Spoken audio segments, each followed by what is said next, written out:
Welcome बच्चों, welcome to my channel. तो आज हम सीखेंगे मीन। ये स्टैटिस्टिक का पार्ट है क्लास 10 की बुक में। तो मीन निकालने के लिए आपको क्लास इंटरवल दिया होगा, जैसे कि 0 से 2, 2 से 4, 4 से 6।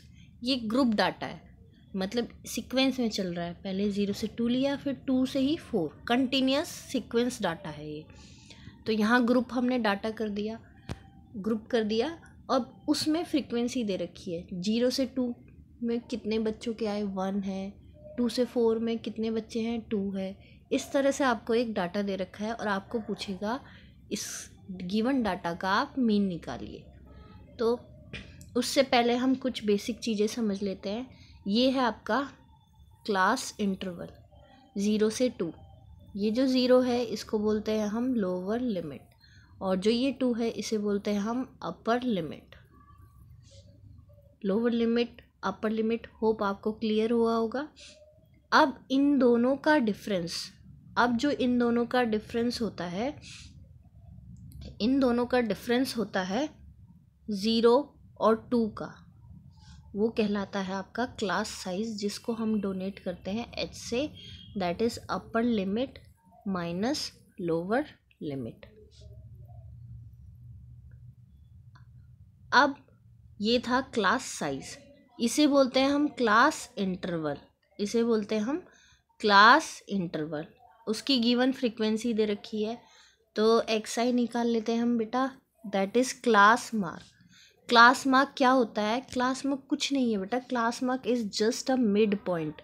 तो 0 और 2 के बीच की वैल्यू आपको सीधा सीधा पता है 1 आएगी, लेकिन इसको कैलकुलेशन करते हैं हम फॉर्मूले से, जो कि होता है upper limit plus lower limit divided by 2।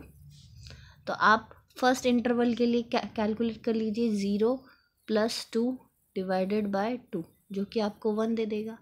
Again 2 + 4 divided by 2, 6/2 दे देगा 3। तो इस तरह से इंटरवल मिल रहा है। तो हमें हर एक इंटरवल के लिए क्लास इंटरवल में फॉर्मूला लगाने की ज़रूरत नहीं है, सिर्फ एक में लगा लेंगे हम, जो आ जाएगा जैसे फर्स्ट वाले का हमें मिला था 1। अब हम क्या करेंगे, क्लास साइज का यूज़ करेंगे। सबका डिफरेंस इस इंटरवल में कितना आ रहा है, 2। तो 2 को देखते जाइए और इसमें ऐड करते जाइए।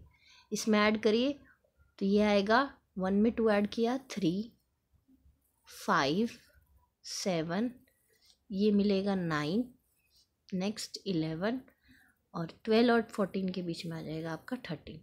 मिड पॉइंट भी पता है हमें इजीली, लेकिन अगर बड़ी वैल्यू दे देगा उसके लिए भी हमारे लिए इजी हो जाएगा। अब हम निकालेंगे हम FI/XI बेटा। FI/XI प्रोडक्ट होता है जो कि मीन के फॉर्मूले में यूज़ होता है। FI/XI का मतलब जो फ्रीक्वेंसी दी है और जो क्लास मार्क निकाला है उन दोनों का मल्टीप्लाई करिए।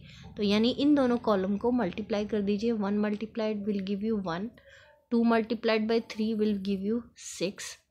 Again this one will be 5, 35. 6 9s will give you 54, and this will give you 22, and this will give you 39. 13 3s are 39. अब हम क्या करेंगे, ये जो फर्स्ट सेकंड कॉलम है FI और FI/XI, इनको ऐड कर देंगे। इनको ऐड करने पर आपको मिलेगा यहाँ पर 20। आप ऐड करके चेक कर लेना। और वैसे ही FI/XI को ऐड करने पे मिलेगा आपको 162। तो ये हमने सिंपली ऐड कर दिया।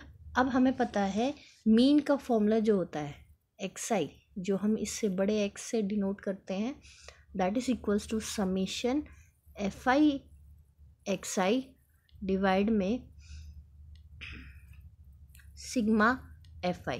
ये सिग्मा क्या है? ये सिग्मा कुछ नहीं है, जो ये सम किया है पूरे कॉलम को उसी को डिनोट करता है। देखो हमने FI/XI क्यों किया मैम, आप पूछ सकते हो। तो वो इसलिए किया बेटा क्योंकि हमें पहले XI निकाला और फिर उसका प्रोडक्ट करना था, इसलिए हमें XI की ज़रूरत पड़ती है मीन निकालने में। तो कोई पूछे मीन निकालना है तो गिवन फ्रीक्वेंसी के पहले हमें XI निकालना है। XI क्या है? XI मिड पॉइंट है। चलिए अब FI/XI पुट कर दीजिए, 162 आ गया। सिग्मा FI कितना है, 20। जब डिवाइड करेंगे तो आपको आंसर मिल जाएगा 8.1। बेटा ये बहुत ही आसान है और बोर्ड के एग्ज़ाम में कम से कम 5 मार्क का क्वेश्चन आएगा। तो मीन ये डायरेक्ट मेथड से हम कर रहे हैं। होप आपको समझ में आ रहा होगा। तो प्लीज़ बच्चों लाइक करते रहिए और भी मीन से रिलेटेड एक्सपेक्टेड क्वेश्चन मैं आपसे शेयर करती रहूँगी। Please do subscribe and like my channel. Thank you.